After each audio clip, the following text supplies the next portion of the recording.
Good morning and welcome to your daily Game Face. Late, but better late than never. We're having some technical difficulties this morning. We're not really sure if we're on. Yeah, I think we are. Are you sure? I'm pretty sure. We're going to blame it on the heat. Yeah.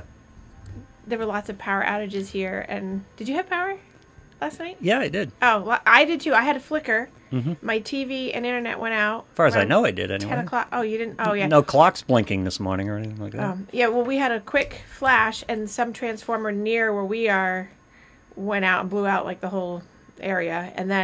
But then this morning coming in, I was hearing from everyone because it's already 97. Yeah. And it was 101 yesterday in my car at 8 o'clock last night coming back from the gym. Mm-hmm. And yeah, so anyway. So Boy, 90 plus makes people that much more entertaining and affable, doesn't it? No, because I was out yesterday walking in the middle of the day, which I don't know why I was doing that, on a trail with a client. And people were not in a good mood. And so, yeah. So anyway, we're 10 minutes late, and I'm sorry. Not really, I'm not sorry, because we're still here. Yep. But we're just having some technical difficulties this morning. Facebook or the heat or something's going on.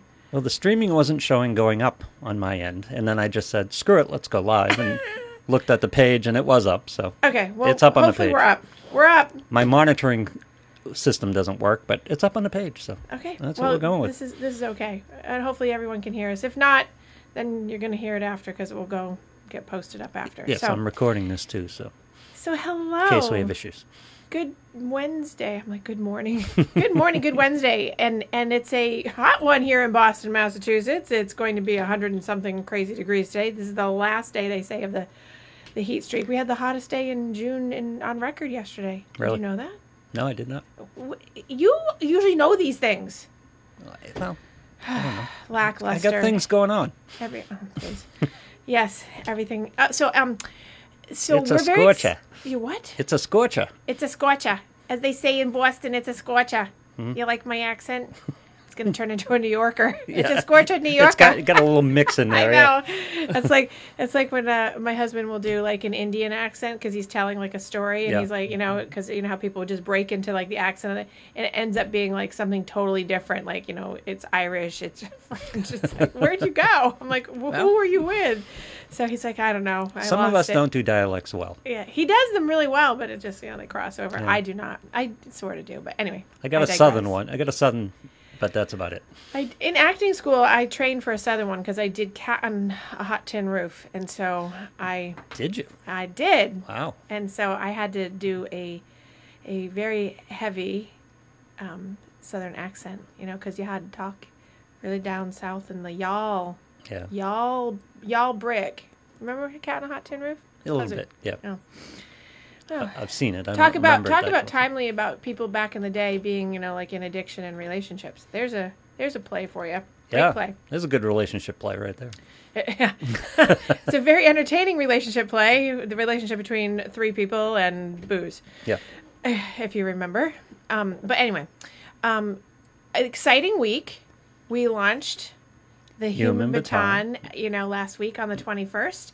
And we did the first week of challenges, and the first week of challenges are still up. Today was the last day for submission, but it's been extended to July 4th because we had a whole bunch of people sign up, tons of people sign up, and people are a little slow, I think pretty hesitant to get their first videos up. We were talking about it yesterday, the team, and the submission rate is there, but we're trying to get more people to go. So it's first time through. Give me a little leeway. Right. So we're going to add a few extra days for the 4th of July, and I'm going to post up my challenges, my competing. But I did do my demo and put my demo up, and that was an entertaining feat for myself because I have to laugh at myself, which I'll share some of the story with you. And if Eric in Sweden's listening, he will have a good laugh with me because he, if I had known afterwards how good Theo, my friend Theo, who's on the team in France, was at doing the first level challenge, my quote was, I would have surrendered to it earlier and not killed myself doing it, but it was fine. Because was it the challenge you showed me last week? Yes, that was the challenge that I was showing Lou last week, the first level of the 2 levels challenges, so it's the advanced level that I was still working on because I hadn't quite perfected it to my level yet, and I spent a long time trying to get this to right itself. And yeah, Friday morning I kept begging for a little bit more time because I just, if my knee or my ankle didn't blow out and I ruined my marathon chances or my Loon Mountain race next weekend, it was going to be blown. So I surrendered and gave up, which it kills me because, as you know, I'm very competitive and I need to, you know, do things to be in the zone. But my second level was spot on, I have to say. Yeah. Yes. Was it more conducive to your skill set? Well, it's more conducive to the current skill set. The Yeah. first level, so I can tell you what it was. So the second level is a roll 1-8 roll. It's like a pistol squat, but with both legs. So it's a roll squat 180 jump turn to a roll squat 180 jump turn. So you roll, jump up, turn, roll, jump up. I do those all the time. I do it for training for, you know, quick off the block kind of thing, good speed training for marathon and etc. However, the single leg pistol squat is now the bane of my existence. I don't want to ever see one of those again, except for the fact that Eric, my partner in crime, has asked me to go ahead and try to film them anyways for my own competition level, just to put them up so that people can see how ridiculous I look, which I'm happy to do because I'm fine laughing at myself falling on my tush backwards because I can't get it all the way up, or I fall forwards. But the roll pistol squat, yeah, that is not in my current skill set because as a gymnast we used to do them all the time, but now I haven't done them in the better part of 2.5 years because my personal trainer for running said we don't do those because that actually can hurt your knees and hips. I would imagine. So I haven't done them. And for the running, I mean, they're good for like squat, you know, power lifters do them, and you know that's their set. But for someone like me, that's not good for me. What are the technical notes for something like that? Like these challenges have to meet certain specific qualifications to get counted, right? So they have to there's a certain technique to them. So, you know, you have to make sure that you know, like you don't put your arms down, you don't use your hands to get up, that you don't use, you don't cheat it. Right. And it's hard to cheat those. Those are incredibly hard. You have to have really good flexibility, power out of your core, and some good agility and like ankle rotation. And so you don't have to be a star athlete because clearly I'm not in my single leg pistol squats anymore. And I used to love doing them. I mean, we used to do them all the time. That was like, you'd have to go and that was like a you used to like doing them? You what? You used to like doing them? Is that what you just said? As in like, you know, they were just part of it. So they were easy. Mm-hmm. And now that's why it kills me because I'm like, I can't do these anymore. And it's not that I can't, it's just that they don't look pretty. They're not executed well. And so they look horrific. If I do say so myself. Yep. And I have no shame in telling you they look like caca. Yeah, well, you're done. So. And so, yes. We're on to Cincinnati. So the single leg pistol squat is no more for me. And but the whole thing is rolled out, literally, and it's out there. And so we've got the first week challenges up and running. Second week challenges have been rolled out on Monday. So those are up and running. So everyone has till the 4th to submit the first week because we extended it for people to get their submissions in. And then next Wednesday is the second week. But then the third week comes out on Monday, which I can't tell you what that is, but there's another one that will be very entertaining for me to do. I tend to call it the floor licker. Oh, no.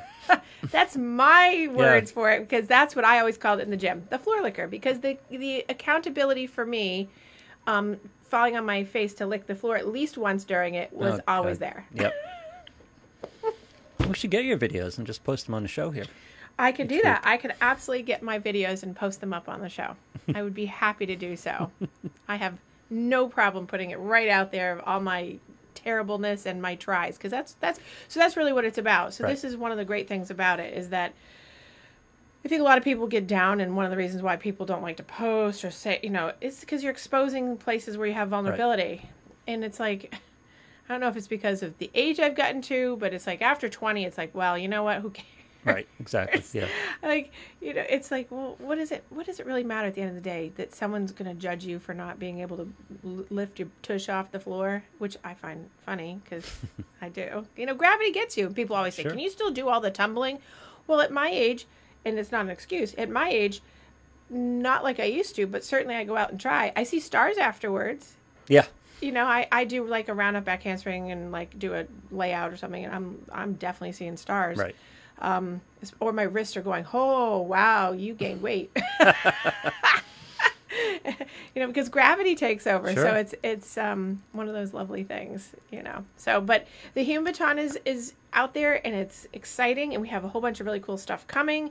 And, you know, don't forget that there's, you know, prize money, there's swag, and so people that haven't gotten in, you can't win the big prize, grand prize now if you haven't signed up from the beginning. Right. But you can still win all the stuff in between, just because you have to have all 6 weeks to complete. So, but then there'll be another 6-week round coming. So, but people can sign up still as long as you know, Yep.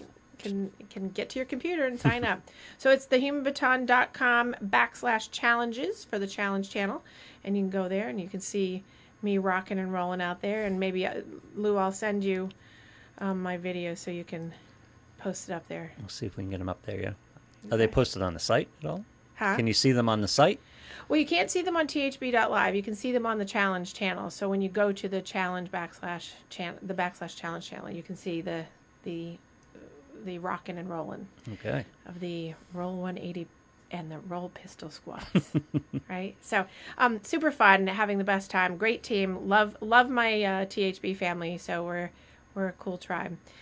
Anyway, so then next week I'm going to do this nice little promo and I will be promoing it all week. We have an exciting show, I think. Well, hopefully it'll be exciting. Yeah. Is it going to be exciting? I think so. Okay. Did you actually have a conversation with any of them, or is this just the Oh, video? no. Oh, no. It's not the way this works. Of course not. So next week... That's what's going to be the fun part. Are we having both of them? You're doing an interview. I know. Am I having both of them on? I think so. Oh, boy. I got an email back. I haven't looked at it yet. Oh, for good Lord's sake. They're I mean, booked. seriously, this is why I said production. This is why I'm Listen, on top of you. this is a texting. good psychological principle for you. Stay on task. Do the show that you're doing. I am. I'm trying to talk about next week's show. Oh, man. I believe Okay, we have both Noel Brick and Scott Douglas. Good. So Noel Brick and Scott Douglas, Dr. Noel Brick and Scott Douglas are the authors of the Genius of Athletes. Yes. And they have, it's a brand new book that came out a couple months ago, right? Or in the past couple months? Release date, I don't have the release date. I think it was in in front like May, Yeah. but it May, like latter part of May. But anyway, very exciting because they have done a book on basically what I do for a living. Exactly. I Yeah. literally after I read it, I was like, oh, I should have written that book, right? So Yep. it's gonna be fun because it's about how they've looked at world-class athletes and put it into this really very well-written storyline of how to translate all the concepts and being who these people are in their real lives of world-class athleticism from Yep. all kinds of sports that they Right. compiled, and how to apply it to your daily life and really, take world-class athlete mentality and mindset and put it into like everyday people life, and how you can just use the same concepts and principles, which is what I do for a living. Yeah, that's a huge thing because as So I I'm so was excited. as I was making gains and stuff like that, I always remember thinking all the time, I had this as an athlete. Why can't I use it? Why can't I apply it in my own life? I know, we talk Yeah. about that all the time, and I say you can, you just no one ever showed you how to flip it over to say, here's how it translates and applies over here. Well, it's just that as most athletes are alter egos. Them as an athlete is often an alter ego. It's not who they are in real life. Well, yes and no, but no, but yes. Yeah, I understand. Right? Yeah. And that's the concept of this book. I mean, if I had written it, I'd be promoting mine. But go out and read this book or get it on Audible. You can get it and hear it. It's really about taking the concept you're talking about and applying it to your everyday life. And people, and that's why I encourage THB, not to harp on THB, but I will because Yep. it is my project. So, but it's about not having to be. You don't have to be an elite or Olympic or pro athlete. You just have to be a person. And you have to be able to say, hey, I'd like to try something and I'd like to take a risk. And, I don't want to take a risk, and I'm going to look at it and see, maybe can I do it? And how can I do it if I've never done that? And so it's really taking the concepts of, a little bit of goal setting and kind of how you utilize your own mindset that you already have and build on the strengths of it to keep going. But you have two different self-images, usually as an athlete and as a person. Yes, you have. So I had gymnast me Yeah. and then me. Right, exactly. me. That's right. The athlete is not the same person. Right. And not in the same milieu. So like I said, you have different self-images as a person, as an athlete. You can apply some of these principles as an athlete because, first of all, you learn them, Right. you apply them, you get tangible feedback. Right. It doesn't work that way in life. So that's kind of like the persona that when we were talking about a couple weeks ago when I was talking about Osaka, the Osaka, oh my God, I just lost her name. The tennis player. Yes. Naomi. Oh, I Right. couldn't remember her first name. Naomi Osaka. You can't do interviews. Just be, What? nothing. She was very comfortable in her tennis athlete self. Yep. But the other self to be in public is not a self that she identifies with, so she doesn't do that well, so she doesn't want to participate in that, and therefore she then collapsed essentially on the tennis part and said, forget it, I'm not doing it if I can't just be that.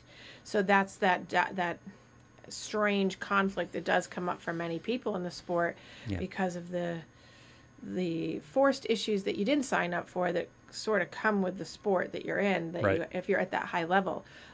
So it's, how do you generalize that to everyday people and everyday life? Well, public persona, home persona, school persona, job persona, family persona. Like you have all these pieces of you that you're different in, and how, where are you the most safe? And I mean, to apply it to, like, I have a kid that I see that she goes to school, she does great, she's fine, she's, and as soon as she comes home, I mean, it's barely even out into the car sometimes. The school's like, she's amazing, she's a wonderful child, she's great, I mean, superstar. And then she gets in the car, and it's like, Sybil. She turns it, and that's what her mother calls her. That's what I end up, not to her, but we're like, oh, because it's the Sybil personality that comes out because she becomes the devil, because she's so anxious and she's so contained to be this person in school that by the time she gets to the car and gets home, she leaks out everywhere and loses her mind because she doesn't know how to transfer over or to balance out the anxiety containment that she's doing at school to be that person versus at home. So safe home. So she lashes out at people. She's nasty. She's over the top. She comes across as being entitled. Yeah. And it turns into this big thing of how, and she's still young, so it's hard to get the concept of this over to her at that age because of her age. And so it's, it's a challenge for me at my job for little kids. So it's easier sometimes. Well, I shouldn't say it's not easier with adults, because adults sometimes just can't even see it at all. Yeah. And they just are like in denial. I had a friend in my group when we were young growing up, and we stayed friends into adulthood. And he was heavy, in the group, and not a great athlete, but hung out with us and played and stuff like that, and didn't have the most successful life in high school and that type of thing. Got out, went through school, and then ended up working for Enterprise Car Rental and went nuts in the company. Like, they loved him. And he just kept getting promotions and going up and stuff like that. And he took on, he just started gravitating more towards that as time went on, because that was a successful, happy place for him. Right. Much more so than what was going. He didn't have trouble in life or anything like that, but he was a superstar at Enterprise. Right. And so he just gravitated towards it. He found where he was the competitor, where he was getting praise, he was winning his gold medals, he was getting his accolades, whereas at home or wherever else he probably wasn't, or if he wasn't able to identify that, or it wasn't enough. Right. Right. So, and did I interrupt your story? No, it's just, that was an example that really drove things home for me, because to see the difference in him. And again, as his life just started drifting towards doing that. So that's the interesting concept about that is when I see youngsters, like early preteen coming up through teenage years, that are struggling with the identity between home life or athlete life or whatever that is I often direct them into acting. Mm-hmm. Now, why? Interesting. Right? Yeah. So because acting techniques, first of all, acting itself is becoming another character, right? And improving when in letting go of the image that you have of yourself and becoming someone else, or becoming a part of a different storyline, and letting go of the self-conscious social norming, and all these pieces that don't have to be talked about directly like you do in therapy. Yeah. You're doing it through the skills of acting.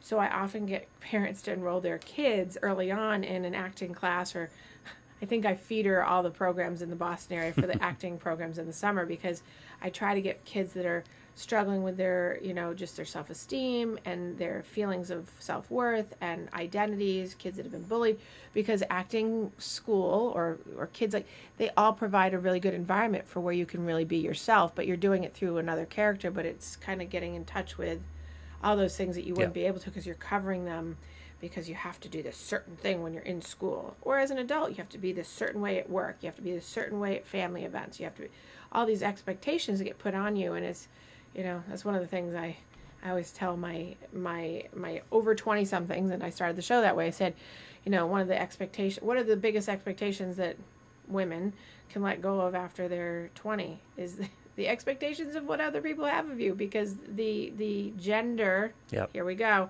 the gender piece of that and the pressure of how a woman has to be or a girl has to be and what the expectation is of that is huge. So the persona to perform, to be the cutest, the prettiest, not the smartest. As a female, talking about the psychology of that, it's a constant, like, oh, she's the cutest cheerleader, oh, she has this or she has that about her physicality, like all these pieces, but it's not about, oh, we know her because she's this. So there's all these pieces that kids, adults, that if you could just translate over, that find that balance of, here you can go by being who you are, but just channeling it in different ways so that your anxiety doesn't go up. So that's why I like acting as a technique in therapy, like psychodrama in the session, but you can just go out and take some acting classes to get used to being you. And it's I told you I went to New York City to do acting, so that one of the reasons was because I had to get over here. I could perform in front of thousands of people and do gymnastics, but as soon as I had to, like, talk to you in a group, one-on-one fine, a few people fine, but put me on, like, a stage and talk, oh no, now you can't shut me up. Well, it's funny, that's the same, I lived the same life. It's like you're doing serious in front of tens of thousands of people, no problem. And my girlfriend was at a restaurant with her daughter, at a Mexican restaurant, and they were making something tableside. And she's sending me the video, and I'm thinking, that's way too much social interaction for me. I don't want someone at my tableside. Oh, that's right. No, I don't have. I got to interact with somebody.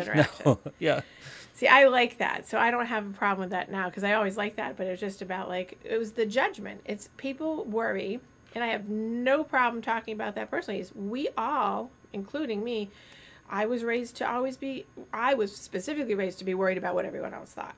And mine was, like, direct. Most people I see in my office is kind of indirect, subtle, sometimes a little bit direct, or people have to be like, what do you mean, and why is that, and who did that? But many people, like myself, especially in a sport like I was in, it's gymnastics is a self-conscious sport. Here you are, this teeny little girl in a leotard in the big floor, and here you go, perform. It's a constant eyes on, eyes on, eyes on. So it's very directed at, like, how you look, how you act, from the moment you walk in to walk off. Like, everything is supposed to be a certain way, and it's a lot of pressure. And I think that's for many, many athletes, but that's also for people in general.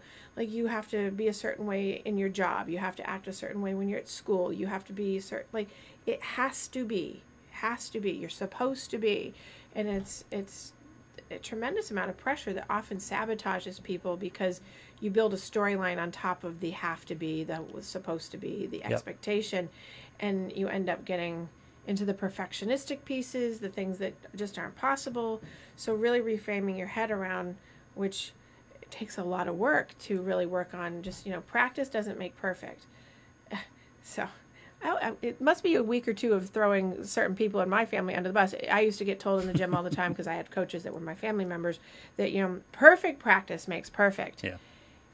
And years went by, and I was at UMass Amherst in my undergrad years, and I remember being with the gymnastics coach, talking to them about it, and they were like, that's ridiculous, because it's so unreachable. You can like, and so plus you won't extend to learn, right? So and it was because it's all or nothing. It's failure. It's either you're perfect or you're a failure. And so the mindset growing up for many people, and I see this all the time in my office without those words, is you must be perfect. And even if you don't have anyone telling you that, the environment has somehow created this perfection. So my saying is not practice makes perfect, or there is no perfect. Right. Because that's actually, it's a self-imposed prison. You're imposing on yourself to be behind those bars that you can't get out of, even if the doors are open on the other sides, because you just can't see it. But it's practice makes progress. You're always progressing. If you're progressing, then great. Kids will come in and go, I got a 91, I'm a failure on an exam. Yeah. It's like 91. Yeah. Right? So you're in school. Do you know why school is school? Because you're supposed to be there to learn, not to be perfect. Right. But then you have, parents on the backside of like, an 85 is unacceptable. Well, you know what? An 85, if they're doing all their best and they're also working and they're doing their sport, I think we're good. Yep. But they're not going to get into Harvard. I understand that. But they're 15. That's a really good thing to be aware of, what expectations you're living up to. Right. And I used to say with kids, I still say with kids, I think you should put expectations on kids, and I'm not talking abusive, unrealistic expectations, but for example, 10 o'clock at night, you make a meal, do your dishes. Right. That type of thing. Because kids will rise or fall. Attainable and reasonable. Yeah. You have to always have something that's rational, reasonable, and realistic, not something that's so far-fetched that the bar is so high that the failure is inevitable. Just to give them the sense that they have a responsibility to something. Well, and that leads to the accomplishment, which begets the next time of doing it on their own. But you have to be aware, kids will rise or fall to their expectations, and that can easily be abused.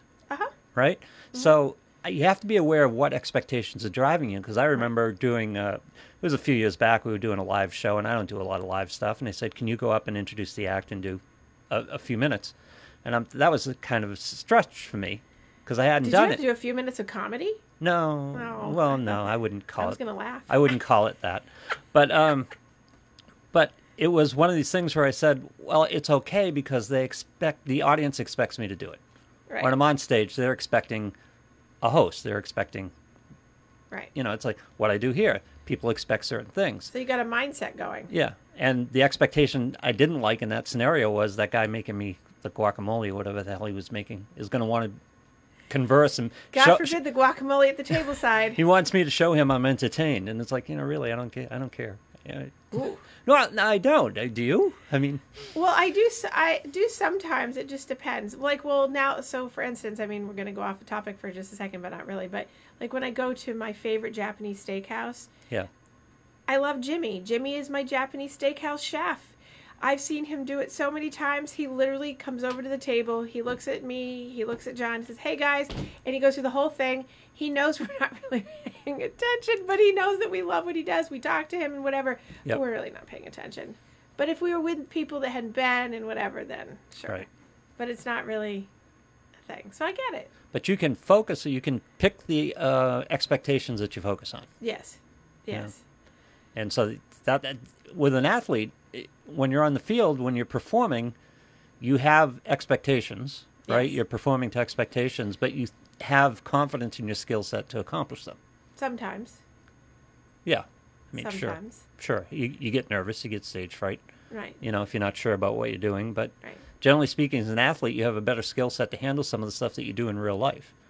Some people have an expectation of personality at the job, and they're that person at the job, and then they come home and they're a completely different person.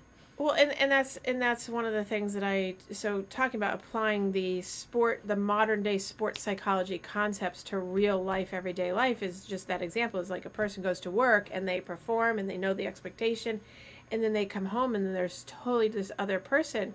And I will ask clients, and I have one in mind right now, that I ask, like, what happens? Like, where does your mindset go? What shifts? And some of the answers are disturbing.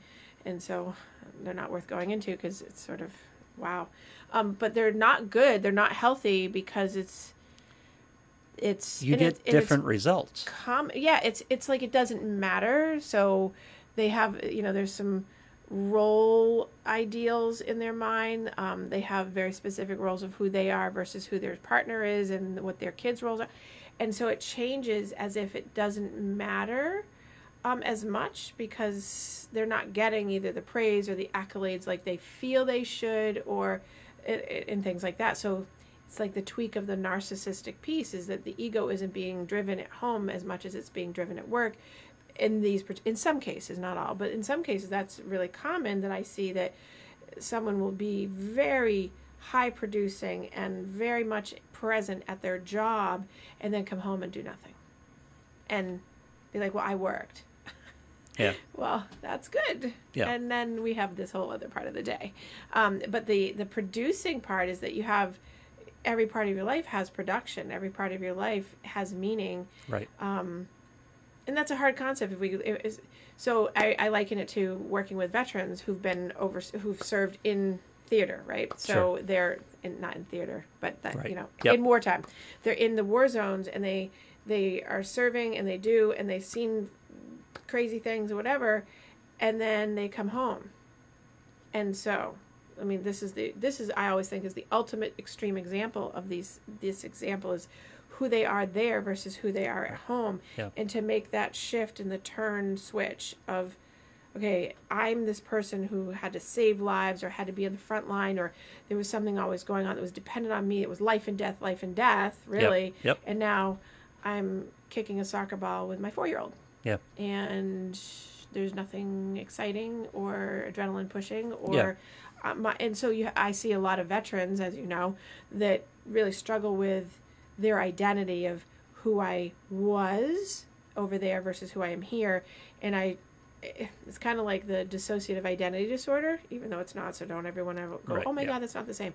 But to liken it to the fact that it's like you have to integrate the experiences of that was there and this is here, and they're two totally separate things, yet the expectation to be a great father or great mother, or that your child's life or your family's life is depending on you being a good example and a role model, that so giving pieces from their other life into right. this one to give them some kind of But what they're struggling with motivation. is their skill set was fit for over there. Right. It's not fit for over here. I'm guessing that's why so many veterans go into police work, they go right. into security work, they go right. into, some exactly. time of first responder type of situation. Exactly. Yeah. Right. And that's why, and so on one side of that, you see a lot of those crossovers that struggle because they haven't resolved out the conflict, even though they're back in a position of adrenaline rush.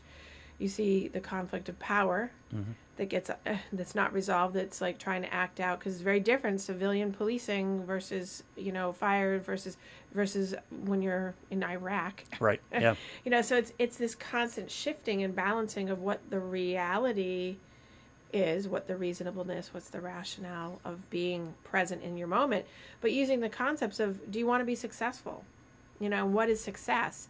If you're a Simone Biles, and if you're Simone Biles at work and you come home and now you don't do anything at home and your family's like wondering what's going on in your life and you have no connection, mm-hmm. like what's happening, so it's about transferring your superstar athlete mindset when you're at your job or when you're doing your community service work or wherever your passion is. Really, it's where your passion drives you versus what's missing at the other places where your personality or your mindset goes.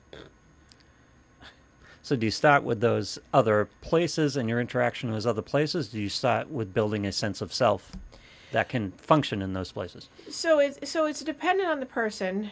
I mean, there's like a general umbrella way of treating this in terms of, like techniques and things, but it's really dependent on the person of where they're at motivationally. So there's a theory, a motivational model theory that was created by these two people called Prochaska and DiClemente, the the model of change.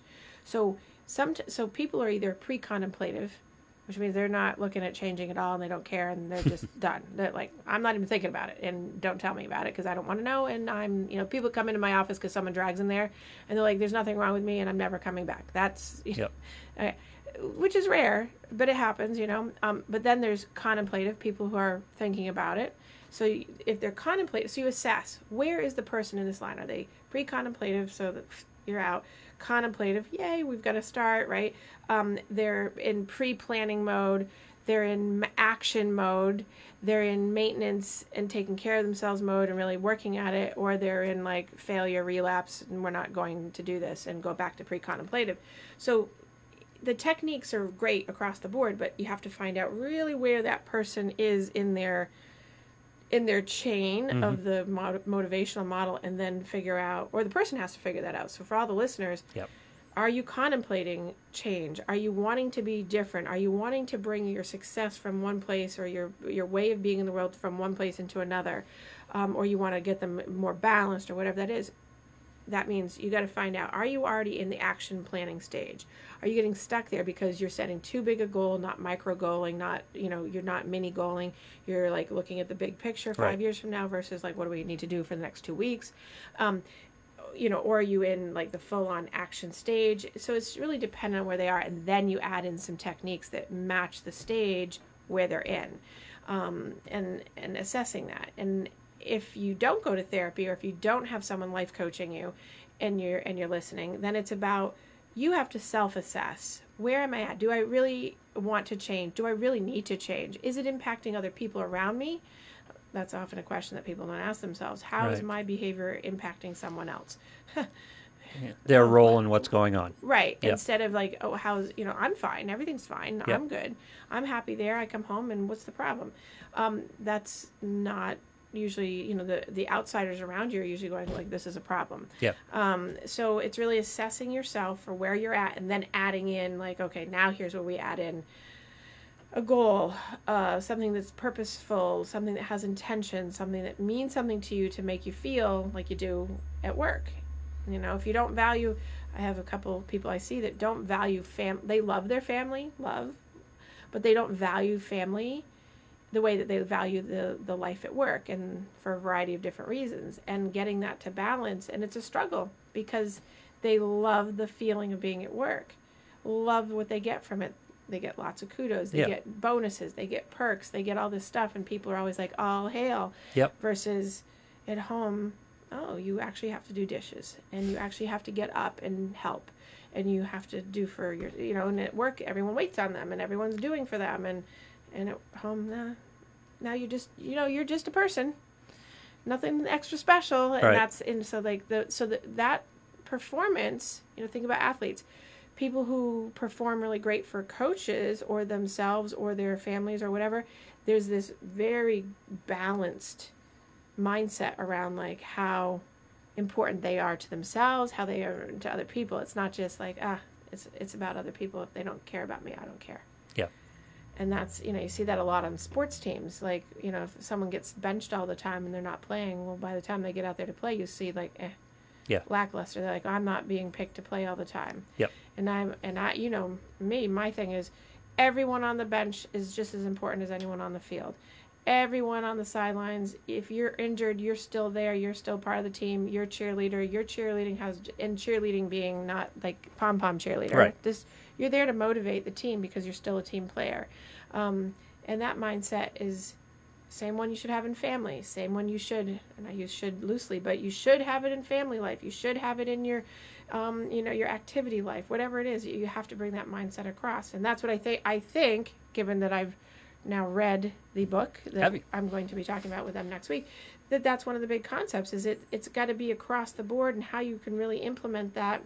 And it's not that hard, because if you've had at least one success in your life, which everybody has, taking that feeling or that experience and what that mindset was, and even if you have to pick it apart, to really go, okay, how do I apply that across the board, right? Instead of getting defeated. And it will be, I think it's timely because so many people have felt so little success in the past year and a half. Yeah. In their lives, because they're, most people that are listening are not top end athletes that are master class, but their lives are. Everyone is a top end athlete in their mind, to be a performer at life, to be your best self.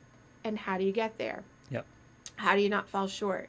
Goes back to, not externalizing. There's all those pieces that they touch on in the book about, taking responsibility and accountability for yourself, not passing it off on others, right? Making sure that are you doing for you? Because if you don't do for you first and take care of you, then you can't be for other people. And if you're so focused in a selfish way, not selfless way in that, then it will backfire and roll in on you. I mean, there's so many great concepts in that. But again, like reading a book. It takes a little effort to put that time in and have that interest in yourself enough to do the work. 2020 was an interesting dynamic there because most people had a chance to get out of their home ego and go to their work ego, and had oftentimes that's helpful for people, but everyone's roles get rearranged, and your ability to do what you're supposed to do, what you're expected to do as a parent, for example, as a provider or as a teacher, as a mentor, as a caretaker, that all got strained. It was really... Because it all got jumbled. Yeah. It got very clouded and blurry and muddy. Yeah. And right now I'm working with a lot of people on untangling that because it was confusing. And kids and people, this always kills me. People are like, oh, they're just kids, they're fine. Kids are very messed up by this because, you know, depending on their parenting style of people and like how socially restricted they got. I mean, I have kids that still have parents ordering from Instacart and not going out and still worried. And now I digress, but the whole thing is we might go back to masking because the Delta variant. And I'm like, stop, just stop. It's summer, go out, stop, you know, because people are still doing that. But kids are suffering because that blurry line for a variety of reasons. I have a handful, and I would imagine this is really common now, but I have a handful of people that are adults with kids that don't want to go outside the house because it's become really comfortable. So now they become reclusive. So their kids are now socially disconnected. And it's, you know, and... We learn the importance of this secondary function of school, which is to get kids out of the house and in another environment, right, and dealing with other expectations and responsibilities, right, and things like that. I mean, you know, homeschooling became a thing, right, in 2020. More and more people are going towards it, but we can debate education and how well it goes from an education standpoint, but that function of getting kids out of the house and into another separate society and functioning on their own, right, within that framework is an important thing. And when that's missing, a lot of these kids have spent a year missing that. Right. They've just been living out of the house.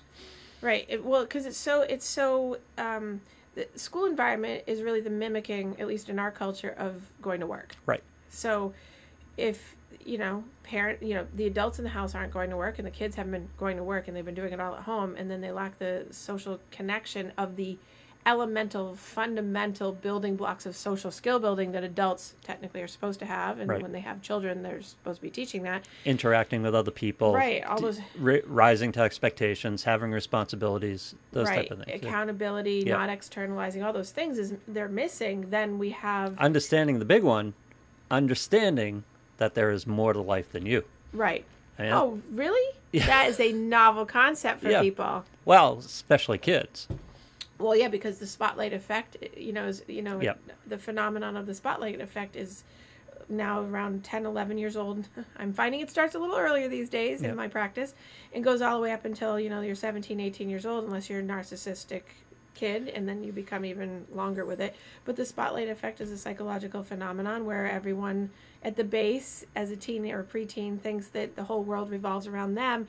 And not in a selfish way, but in an actual mental, developmental, cognitive way that there's a self-consciousness built in that they have to get hardwired or unhardwired out of them because they believe that everybody's talking about them, everyone's looking at them, everyone's judging them, everyone's... Right.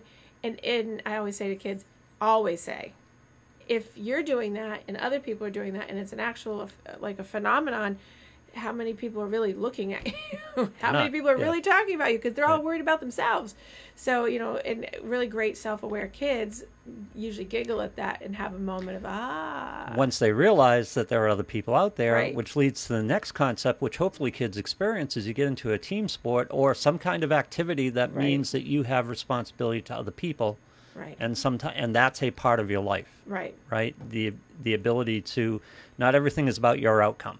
Right. Or your outcome is tied to something bigger than you, and you can get there by helping somebody else. Right. And I think that the lack this past year or so of the sports going away for kids growing up, this is one. But that was just a massive acceleration of a trend that had been going on for some time. Right. And so so we talk about the mental mindset of building people into adults that have a strong constitution and foundation to be able to be successful in a broader sense than just their 1 or 2 persona pieces, that is super important right now to get out there and get people back in, or kids back into sports, or even if they weren't doing it, sports and drama camp and even a regular summer camp. I have had parents that sent their kids off finally. They were never going to do it before, and they send them off to 4 and 6 week overnight camps for archery and swimming, and they didn't care. They're like, they just need to go,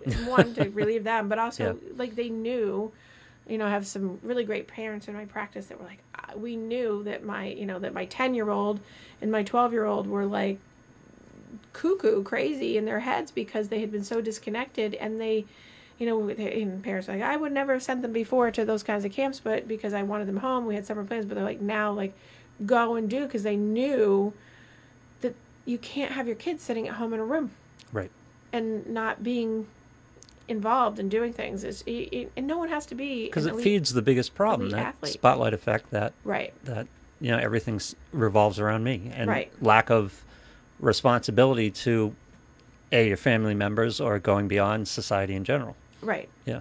Right. And so, and that's one of the downsides of the pandemic, of many, but that it's just, it taught people to just be shut in and not do. And that's why I was pushing last year, no matter what, still get out, still like walk around, still say hi from across the street, do something, because staying in is just not going to help you. And that's one of the biggest things I'm seeing now is the non-competitive mindset. Now, I don't say competitive in the way that it's like, go out there and win. It's competitive against yourself. Be better than you were yesterday. Like I said to you last Everyone's week, resigned. Why do you get up and be mediocre? Shoot for mediocrity. Let's do that. That's not, you don't have to be, LeBron James.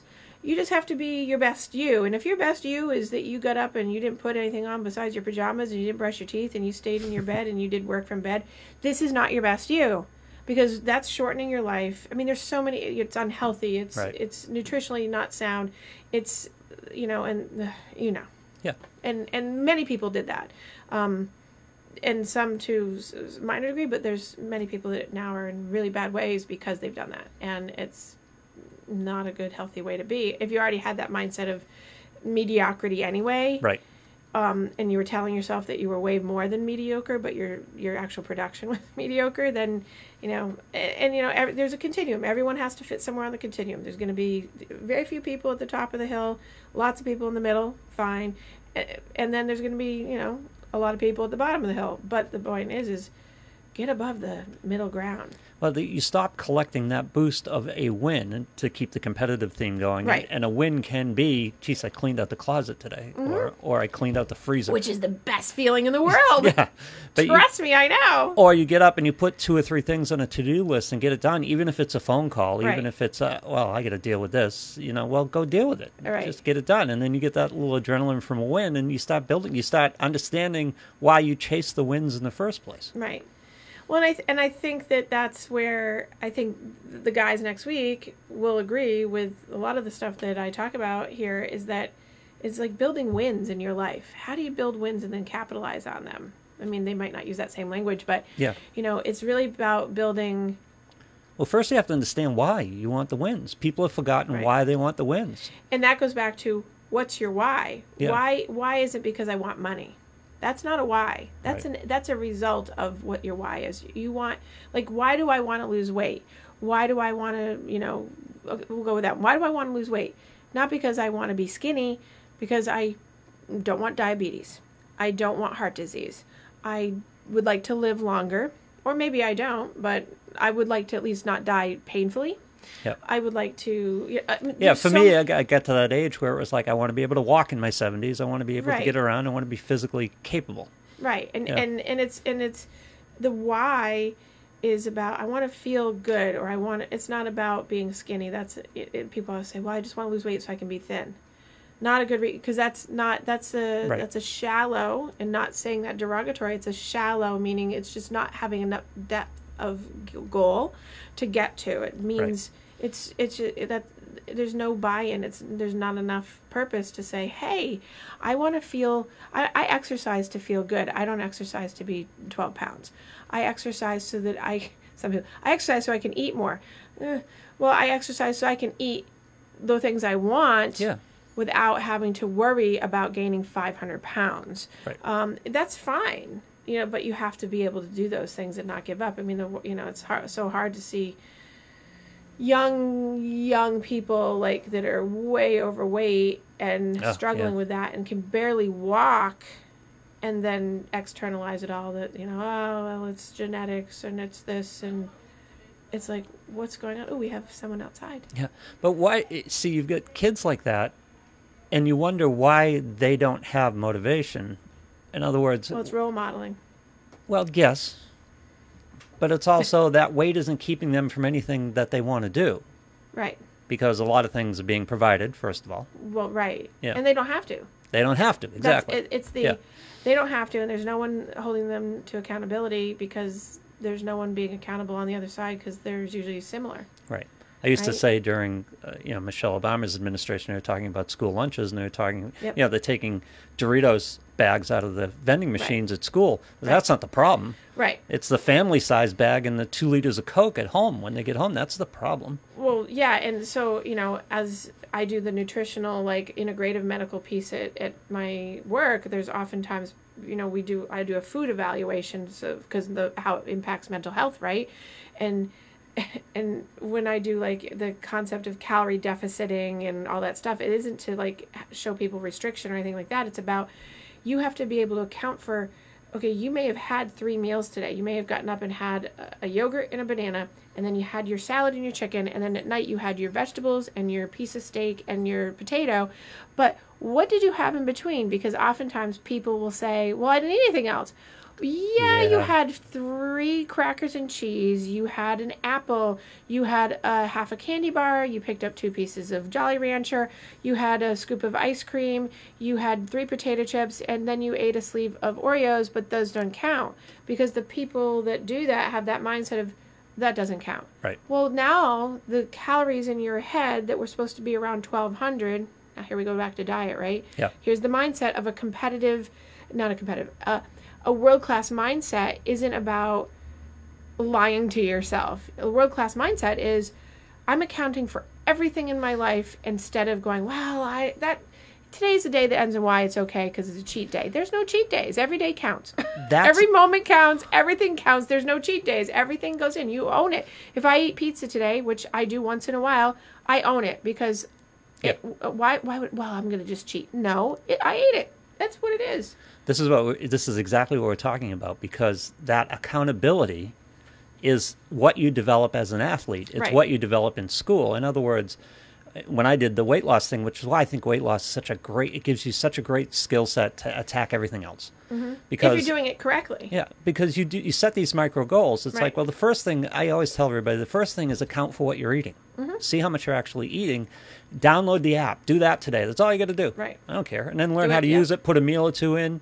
Account for what you're eating, and then look for that 500 calorie deficit. And what happened for me, the athlete, was if I didn't get that 500 calorie deficit, I failed. I lost. Right. And I didn't like that. I was just like, this is such an easy goal. I should be able to do this. Well, and that's, so so there's so many pieces to that. The recognition to yourself. This is like therapy. People don't like to do therapy a lot of times because they actually have to look at their stuff. Yeah. And having to look at what That's you're why eating, accountability is so important. and having to look at what you're truly eating, people don't want to do that, and people don't want to be honest, and people don't want to, and they don't want to be honest to me, and they don't want to be honest to themselves. And I'll say, you cannot out-exercise a bad diet. You can tell me all day long in the past 2 weeks that you've eaten perfectly, and if the scale hasn't moved, I don't need to see the scale. I can see it in you. It's you lose weight in the kitchen, not the gym. That's right. Yeah. Right. And people just are like, well, but not that there's anything wrong with being in the gym. Well, you have to be moving, but it's still about you lose weight in the kitchen. It's get off your butt and stop putting your hand in the package of stuff. Yeah. But that accountability, and you laughed, and I was wondering where you were going with it, because there were many times when I did an extra half hour on a treadmill so I could have a slice of pizza.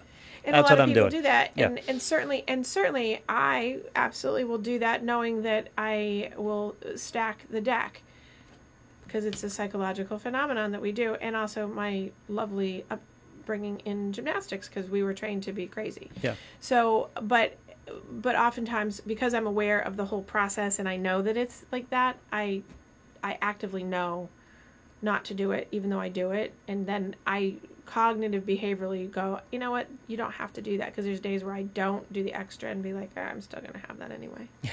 Oh no, I know. You know, and so, but I know it, like I own it, and yes. a lot of people don't. They'll like bury it in their head. It's the burying of like, oh, I didn't do that, or that didn't count. It was only, you know, people don't realize that when you take Notorious, like the little pint of ice cream, they had a scoop. Well, the scoop was half of the pint. Yep. And that half a pint was 400 calories, but they just had a scoop, so they don't count that. Right. Well, 400 calories was one of your meals for today.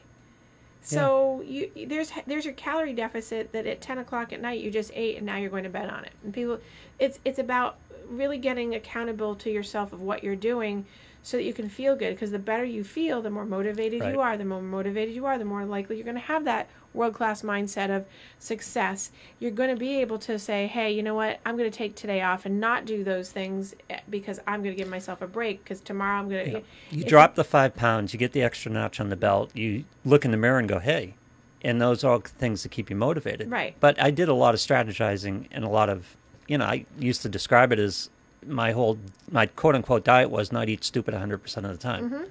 And it was just a matter of, and I did a lot of that during the day. It's like, well, I'm not that hungry. I'm going to have something light for lunch so that I can do a little better at right. dinner, Right. and just well, because that's the whole goal was as yourself, long as I'm 500 calories in deficit, at least. But that's okay. about listening to yourself too, like you just said, and that could be for food. It could be for buying something in a store, the retail therapy. It's like, are you really needing something? Are you really hungry?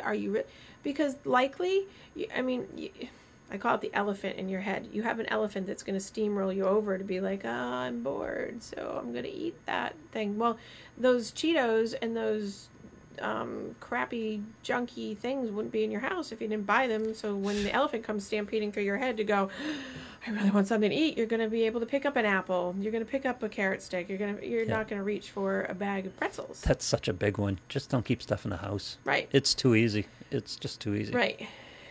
Or the famous 100-calorie packs. God love marketing, right? 100 calories of crap is still 100 calories of crap. And it doesn't mean it's, fat-free 100 calories is still, fat is good. I'd rather you eat a stick of butter than a 100-calorie pack. Yeah. But nonetheless, right? By the way, I used to have a gymnast friend that would eat a stick of butter. Really? So that just made me think of that. But 100-calorie packs, by the way, 100 calories of Oreos are still 100 calories of Oreos. Trans fat, saturated fat, added sugar, preservatives, all kinds of junk. And guess what? 100 calories of that fat is still 100 calories. Had this argument all the time with somebody about these stupid Fiber One bars that were 90 calories and 3 grams of protein. It's like, okay, you're wasting your time. Right. 3 grams of protein is you're wasting your time. You're going to be eating again in an hour. Right. Well, and that's so it turns into the But it's only 90 calories. It's like, yes, but the 200 calories you're going to eat because this isn't working for you. Right. And so there's the world-class mindset versus the instant gratification, and it just because it says it's light. Yeah. Right? Doesn't mean you have two. Right. Right? So and I think that speaks to a lot of people that will buy like, oh, I bought this yogurt or I bought this whatever and it's 45 calories, but I had to have 3 of them. Well, there's a reason why it was 45 calories, because it's working with a mindset that you need to have in order to be able to maintain not having 150 calories worth of yogurt. If you did that, why don't you just have 150 calories of yogurt with a full fatted yogurt where you're getting the full nutrition instead of one that's processed and junky. Right. Don't get me started. Oh, I know. Yeah. Huh? Oh, I know. Yeah. Yeah. Yeah. These are the things you go around, but you have to learn, and that. Hopefully, what happens is you make these gains and you start to get into it a little bit, and it became a thing for me. I just had to learn, so I needed to be efficient in my intake so that I didn't feel hungry. Right. And I wasn't killing myself. Well, so it's about so it goes back to the beginning of the show when I was saying, like the accountability for the mindset that you have and building on the successes as if you're at work. You have these kudos, and why shortchange yourself when you could do the full thing versus versus the half thing that's going to make you have to do it over or whatever. It's like buying a couch at a discount furniture place and then 3 years later having to buy another one when, of course, you could have just gone and paid full price, albeit may have put you in a little debt, but in 17 years you might still have it, as opposed to the 4 that you bought that cost you more than the one. It's the same concept. It's the mindset of being, am I doing the best for me to make it okay? And I understand, because using that example, people will be like, well, I can't afford that. You can afford things that will make your life better as long as you're making the best decisions to make your life better, not shortcutting. Every time you make a shortcut, you're shortchanging yourself. And so, like the mindset of, well, if I eat healthy, it's more expensive. No, it's not. No, it's not. That is such a crock. It's not. It might look more expensive on the surface, but when you put side to side eating clean, like vegetables, fruits, healthy foods, non-processed, next to Burger King going to Wendy's and out to dinners and out to lunches and pizzas and all that stuff. It's much cheaper to eat healthy, and your body won't crave all that stuff, because fast food, as I talked about last week, and all those things, it creates a mindset of need of more and more and more, because it spikes your insulin, it spikes your glutamate, it spikes all those things in your body because of the different ways they process and how they process, like a little bit of protein with a high carb and like throw in a piece of lettuce, and now an hour later you're starving. And so, there's another Burger King in front of you. Right. Yeah. Right. Or a pizza. Yeah. So, and there's some people, like, my husband can eat thousands of calories a day, and I have my personal trainer himself. It kills me because he works, his whole job is to work out. Because he can, and because he burns them. Everything, but he eats clean. But he eats thousands of calories, but he eats clean. Yeah. But it kills me because he can eat. I'm like, how do you do that? Because he has good metabolism, because he burns. Both. Yeah. And I think he's been doing it so long, and he works out 7 hours a day essentially, because he works out all the time with his clients. So I think that I always tell him that you can never stop. When you hit 50, you're going to be in trouble. And he's like, I know. He does know that because of the way his lifestyle is. So think of an offensive lineman at 50. Yeah, right. I'm like, if you keep going that way. So it's very funny. But so on this note, next week, we're going to be talking about the world-class mindset. I'm sure it won't go into the detail that we go into here, because how long will we be having with our lovely gentleman next week? Maybe half an hour. All right. So we will be having a great discussion. If anyone has a chance to look up the book or listen to the book or read the book this week, from Noel Brick and Scott Douglas, The Genius of Athletes, the World-Class Mindset in Everyday Life. Certainly run out there and look at it, because you can. And then if you have questions or you have thoughts that you might want me to address, I will certainly do that if I can, but I will be bringing whatever I can to the table to get them to talk about things that I'm sure that hopefully nobody else has asked them, because there's always the standard questions that I always like. Right. So how did you? Who cares? Yeah. I know how you wrote the book, so I want to know the details of, like, how would you guys apply this and give my listeners a good way to look at this, so to get people motivated. So exciting time. So don't forget to go to THB, or I should say thehumanbaton.com/challenges for me to go, and don't forget to come back and listen next week to how to make your mindset that of a world-class athlete. All right, everyone, have a great 4th of July weekend. It will be a hot one from what I hear across the country. Have a good time and be safe.